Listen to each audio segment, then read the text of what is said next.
안녕하십니까, 린치입니다. 오늘부터 유튜브를 시작하게 된 유튜버 린치라고 합니다.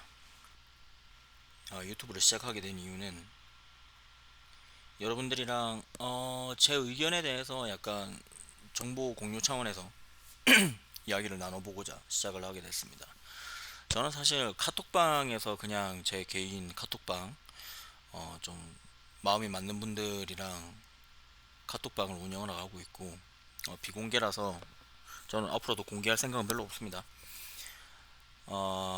이야기를 나누던 중에 흥미로운 부분들이 있어서 이야기를 좀 나눠보려고 유튜브를 시작하게 됐습니다. 지금 보시는 차트는 달러 인덱스입니다. 달러 인덱스고, 지금 보시면 상승 추세죠. 언제부터? 작년에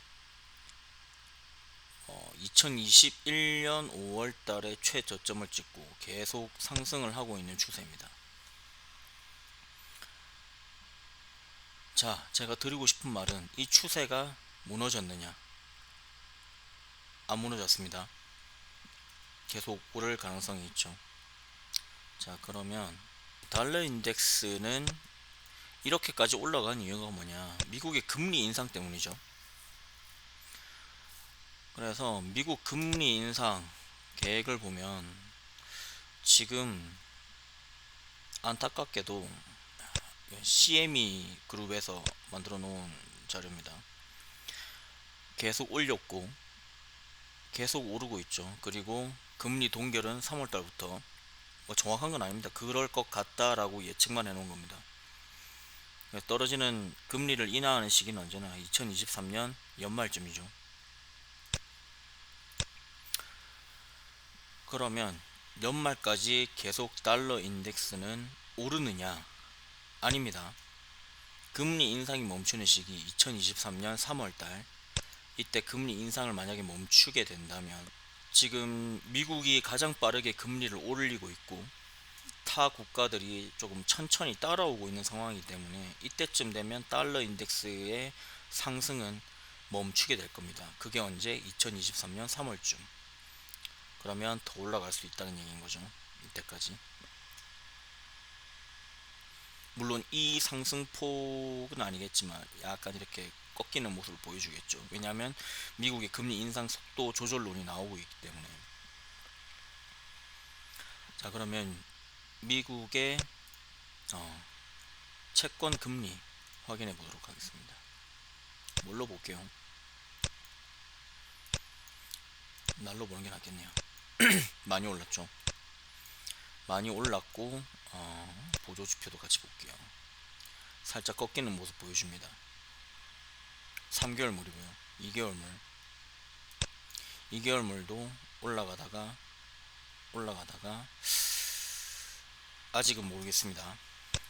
자, 10년물도 약간 꺾일 것 같은 모습을 보여주죠. 주봉으로 볼게요. 주봉으로 보면 약간 꺾이는 모습이 요렇게 말아 내릴 것 같은 요런 모습을 보여줄 것 같죠. 20년물도 지금 거의 고점까지 왔다, 그런 느낌이죠. 주봉으로 봤을 때입니다.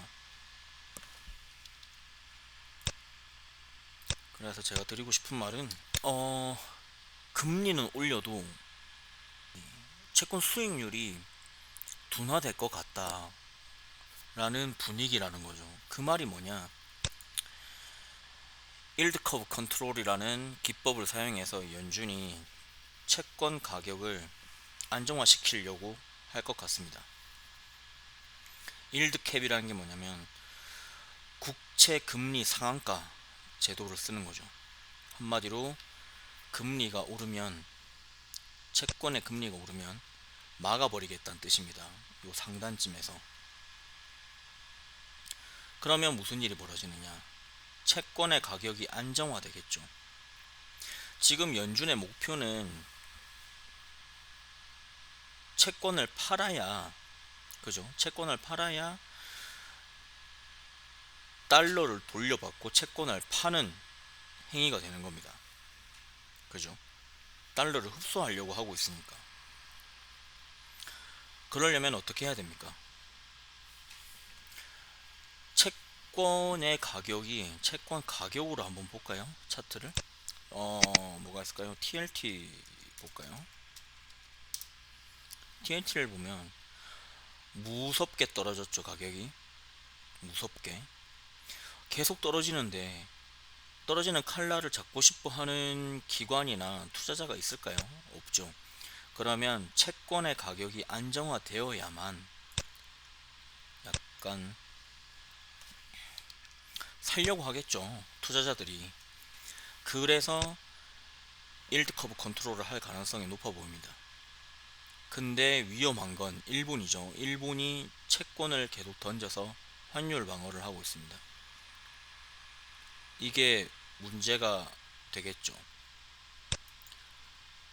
더 이상 채권을 던지지 않아야 가격을 안정화시킬 수 있는데, 일본이 채권을 계속 던지기 때문에 채권을 방어하기 위해서 일드 커브 컨트롤이라는 기법을 사용할 가능성이 높습니다.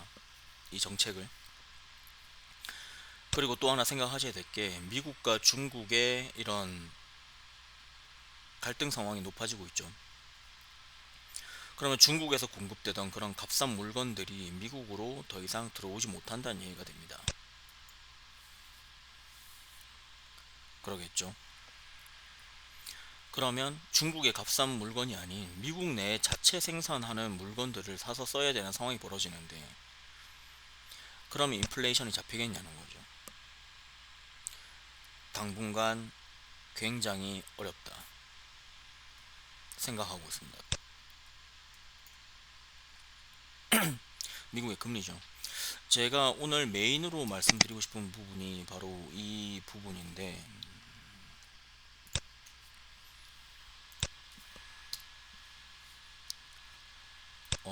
마치 시장에서 사람들이 금리 인하만 하면 끝났다, 이제 주식 시장 오른다, 떡상한다 라고 생각을 하시는 분들이 계신 것 같은데 착각입니다.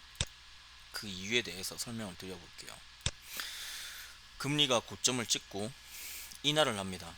인하를 하는데 주가의 저점은 언제 찍히나요? 시간이 걸립니다. 금리 인하하고 주가가 저점을 찍는데, 여기 아니죠, 여기쯤이죠. 주가가 저점을 찍는데 상당 시간 걸립니다. 3개월이 아닌 것 같은데.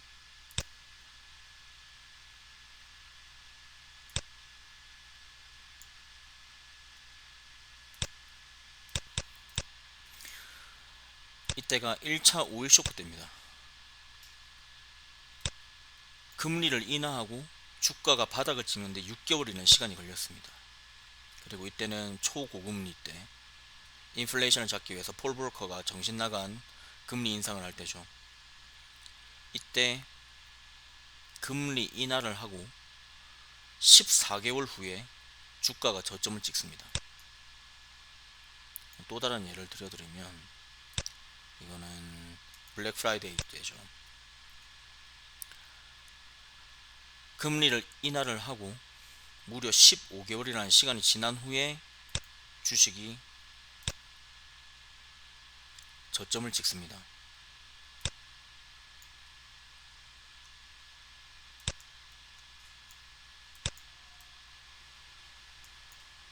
자, 그리고 대망의 닷컴 버블입니다. 닷컴 버블. 금리를 인하를 하고 무려 20개월이나 지난 후에 주가가 저점을 찍습니다. 그리고 리만 브라더스.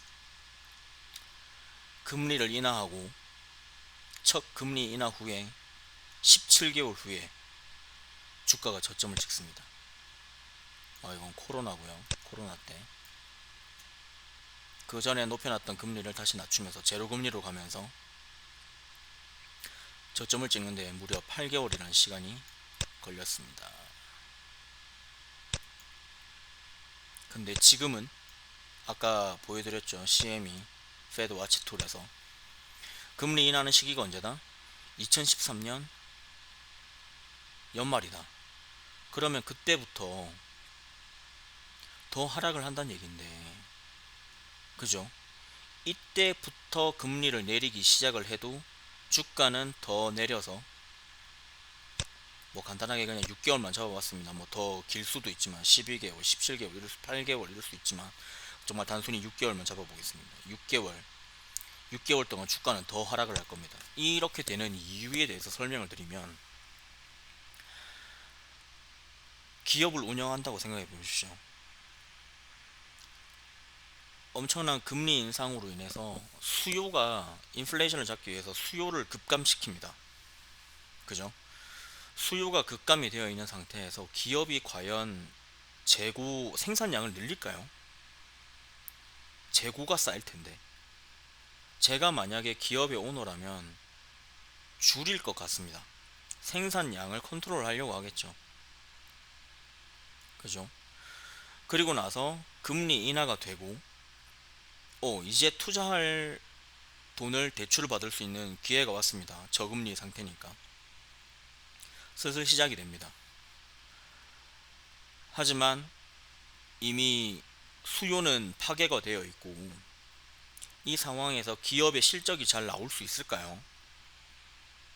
고금리 상태에서 이제 갓 금리 인하를 하기 시작했습니다. 수요가 살아날까요? 곧바로? 아니라고 봅니다. 그래서 이 갭이 생기게 되는 겁니다. 금리 인하를 한다고 곧바로 주가가 상승을 시작하지 않습니다. 여러분들은 정말 큰 부분을 놓치고 계신 겁니다. 역실적 장세라고 하죠. 금리 인하를 하고도 기업의 실적이 좋지 않아서 꾸준히 더 하락하는 그런 시기라고 생각하고 있습니다. 얼마 전 어닝 시즌에서 빅테크들 쇼크가 났죠. 어닝 쇼크가. 그 현상이 앞으로 쭉 일어난다고 생각하시면 됩니다. 강달러 상황에서 기업의 실적이 좋을 수는 없겠죠. 물론 좋은 섹터도 있을 겁니다. 경기 방어주들, 내수 시장에 특화된 기업들,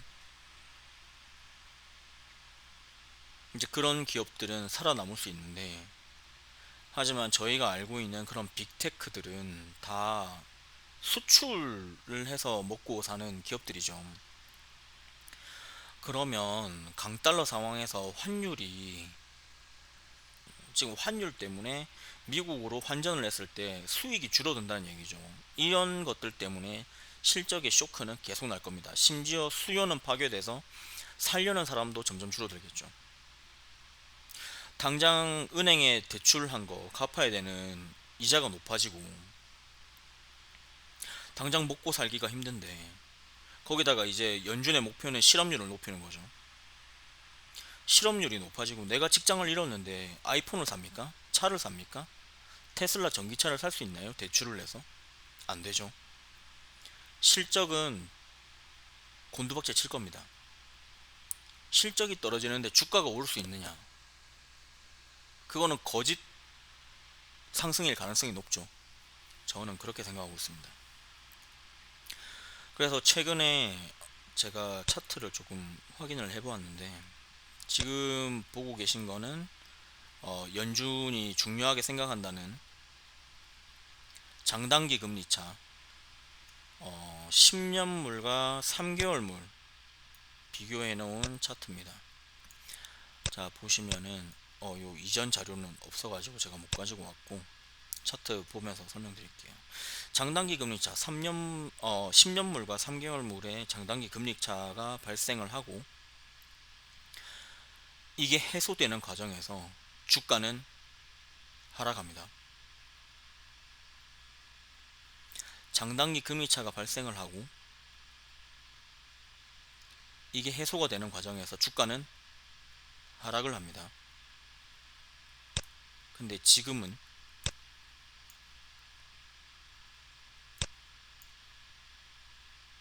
이때도 마찬가지죠. 장단기 금리차가 발생을 하고 회복하는 과정에 코로나가 터져서 예외 변수가 생겼죠.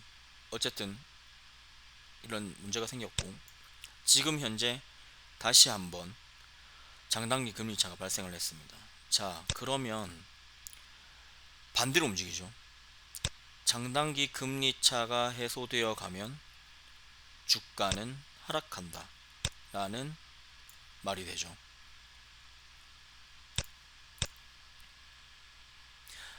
앞으로 주가는 더 하락할 가능성이 있다 라는 얘기가 됩니다. 자, 그러면 이게 회복이 되려면, 장단기 금리차가 해소가 되려면 무슨 일이 선행이 돼야 될까요? 네, 방금 말씀드렸던 금리 인하입니다. 금리 인하가 되어야 장단기 금리차가 해소가 되고 그 이후에 회복이 되는, 그리고 나서 주가가 반등하는 상황이 올 겁니다. 근데 아직 심지어 금리 인하는 꿈도 꾸지 말라라고 이번에 FOMC에서 얘기를 했죠. 그러면 주가는 앞으로 더 빠질 거다 라는 게 제 의견입니다. 그리고 하나 더 말씀드리고 싶은 게, 지금 중국과 한국에 지금 약간 이슈가 있죠. 중국 홍콩 항생지수 잠깐 보겠습니다. 다우존스는 잠깐 끄고요. 보시면은 최근에 갑자기 상승을 했죠, 중국이. 이유는 제로 코로나 정책을 폐기할 수 있다, 내년 초에 리오프닝을 할 수 있다 라는 기대감으로 상승을 하고 있죠. 근데 자본은 해외로 유출이 되고 있습니다. 이유가 뭐냐면 시진핑이 4년임으로 신뢰를 잃었기 때문이죠.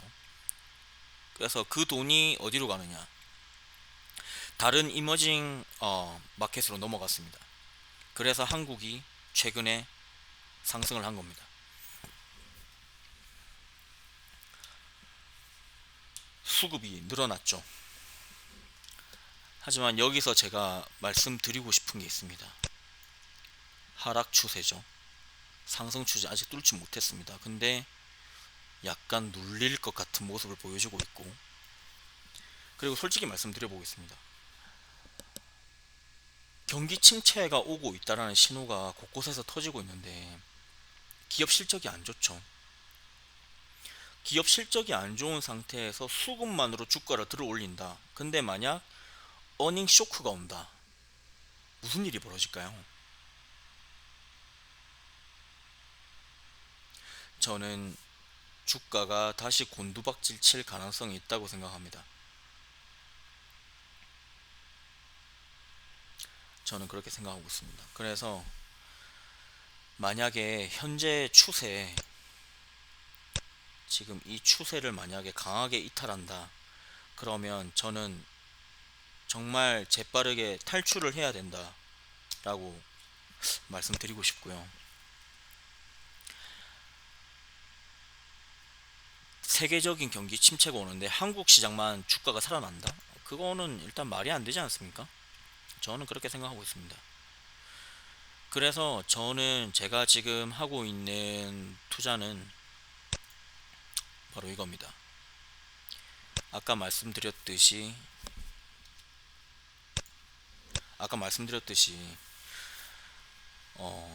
일드 커브 컨트롤로 일드 캡을 씌워서 채권의 가격을 안정화시키려는 노력이 미국 재무부나 연준에서 생길 거라고 생각을 합니다. 그러면 국채의 TLT 다시 한번 보겠습니다. 이 가격대가 유지될 가능성이 높다라는 이야기가 되는 거죠. 그리고 금리 인하를 한다면 다시 한번 페드워치 보겠습니다.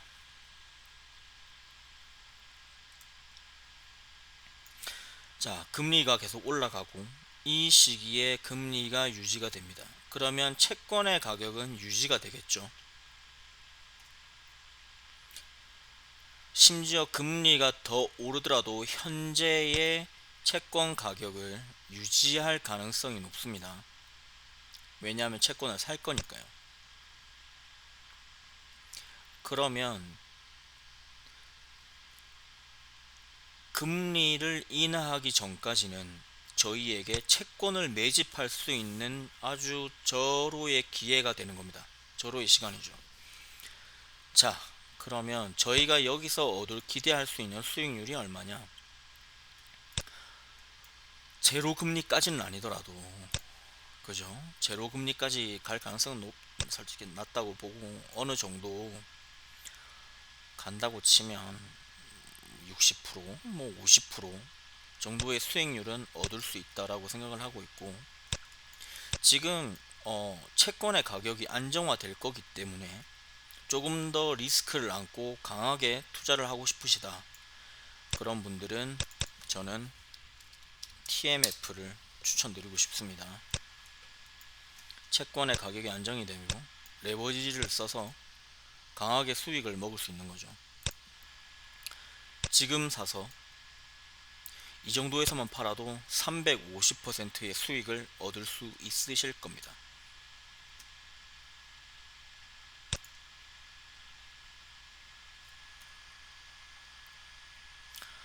이게 제가 추천드리는 채권을 지금 사야 되는 가장 좋은 시기다라고 말씀을 드리는 거고, 만약에 이게 아니고 나는 채권에 대해서 관심이 전혀 없다 그러신 분들은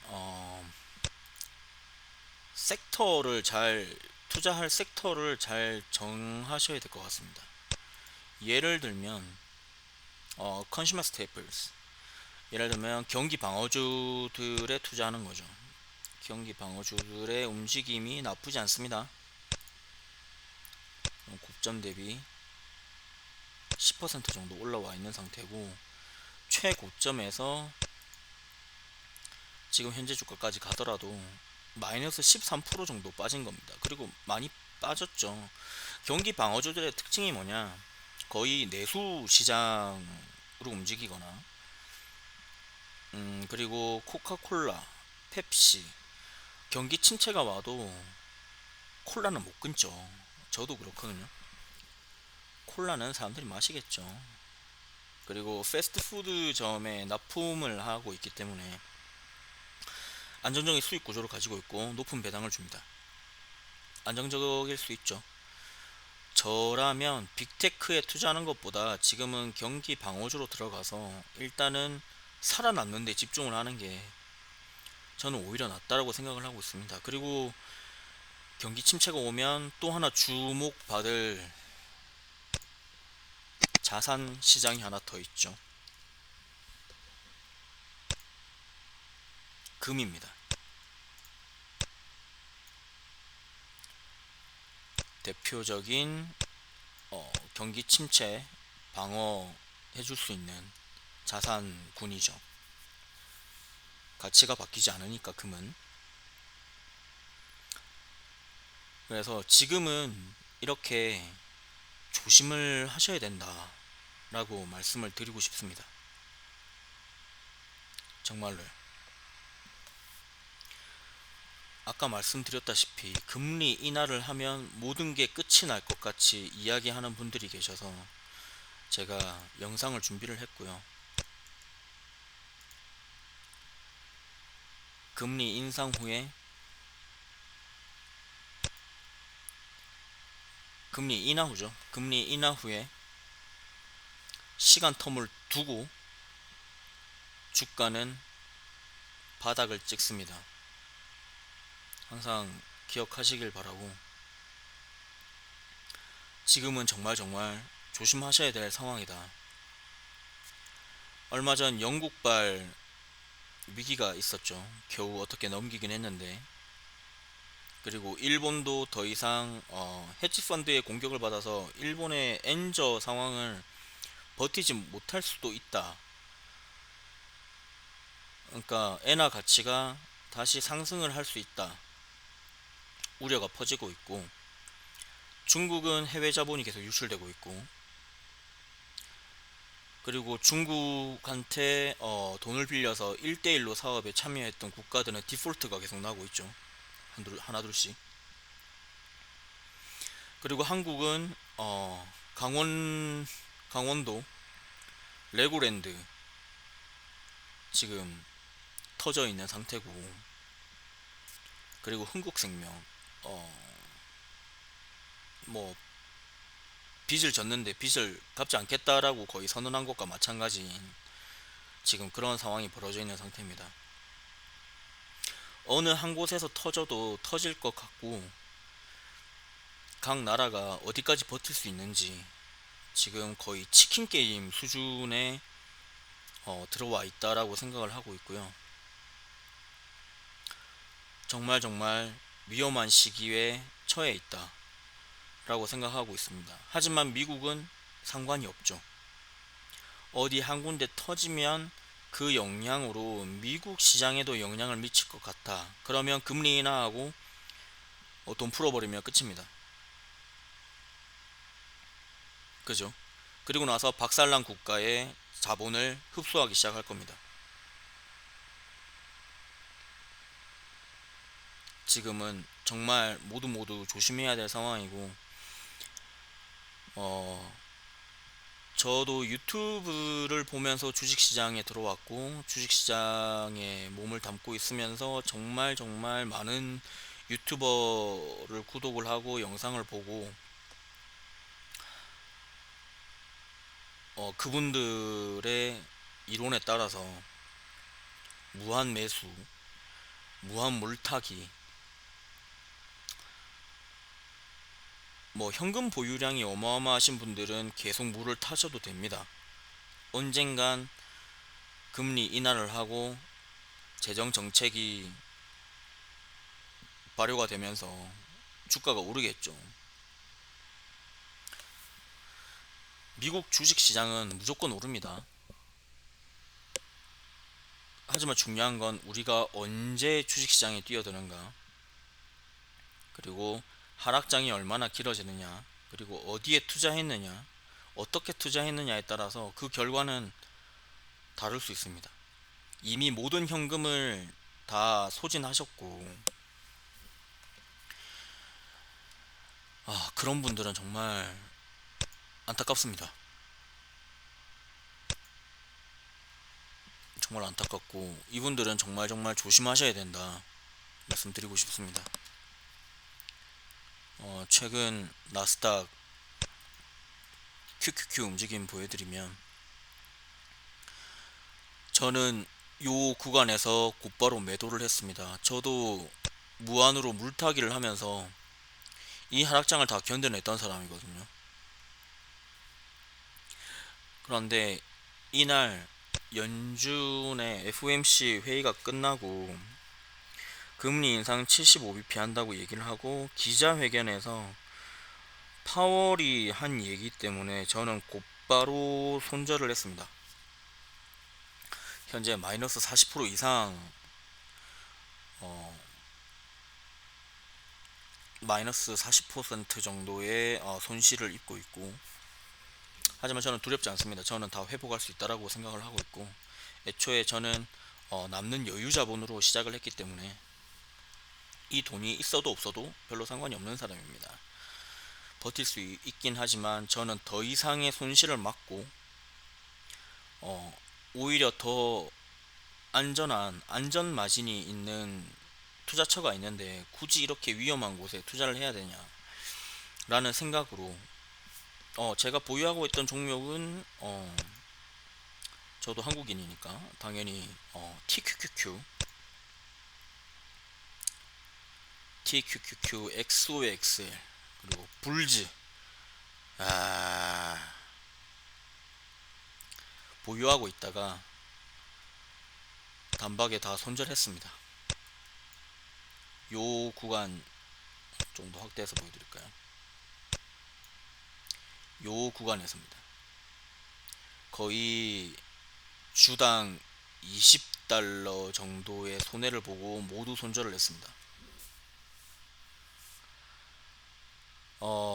지금은 오히려 이렇게 하락하는 모습을 보고 있으니까 오히려 마음이 더 편하고요. 털어내고 나니까 오히려 마음이 더 편합니다. 그래서 저는 지금 아까 말씀드렸다시피 TMF를 매집을 하고 있고, 지금 제 평단가는 7.43달러에 잡혀 있습니다.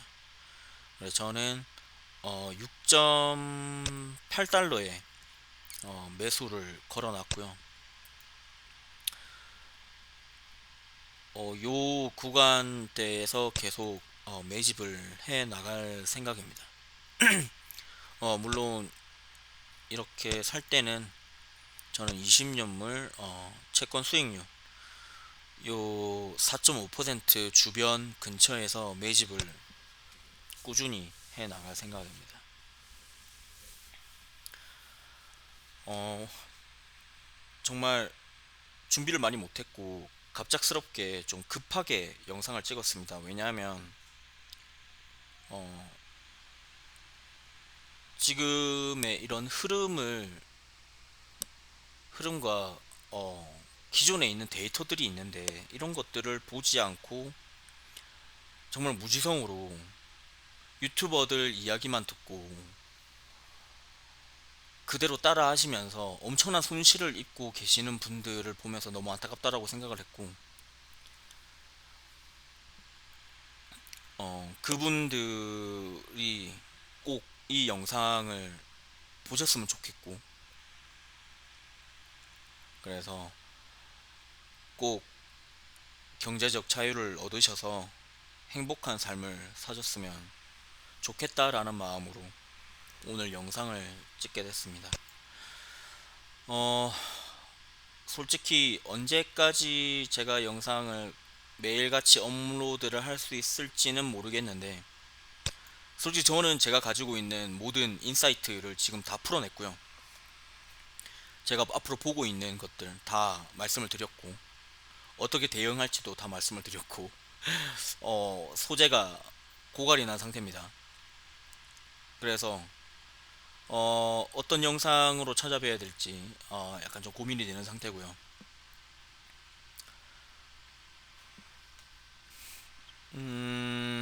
앞으로도 뭐 주요 지표들이나 특별한 변동사항이 생긴다거나 그러면 빠르게 영상을 찍어서 올리도록 하겠습니다.